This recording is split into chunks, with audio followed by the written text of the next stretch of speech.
വൈകുന്നേരം. മഴക്കണ്ണുകൾ കൂമ്പിനിന്ന മേഘത്തിനിപ്പോഴും ഇറൻ പൊടിഞ്ഞു നനവാർന്നിരുന്നു. ആദിത്യനെ തേടി കാത്തിരുന്നെങ്കിലും അവസാനം ഞാൻ അറിഞ്ഞു അത് വെറുതെയാണ്.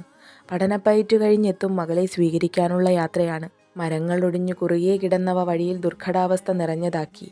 പാവം, വേരുകൾ മണ്ണിനെ പ്രണയിച്ചിരുന്നിട്ടും മണ്ണെന്തേ മഴനനവിൽ അലിഞ്ഞു ചേർന്ന ആ വേരിനെ പിടിവിട്ടുപോയതാണോ? അതോ മണ്ണിലെ ആഴങ്ങളിലേക്ക് ഇറങ്ങിച്ചെല്ലുവാൻ വേരുകൾ മടിപൂണ്ടു നിന്നതാണോ? കാരണമറിയാതെ കടപുഴകി വീണതാ മരം മിഴികൾ അടച്ചിരുന്നു.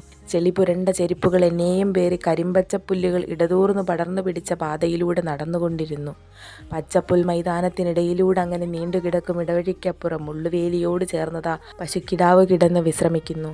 പതിയെ ഞാൻ നീങ്ങവേ പുല്ലുകൾ കാൽകളിൽ തൊട്ടൊഴുകി. കുഞ്ഞു പൂമ്പാറ്റകൾ പാറുന്നു. പാവം, തേനുണ്ണാൻ അവിടെങ്ങും പൂക്കൾ വിടർന്നതില്ല.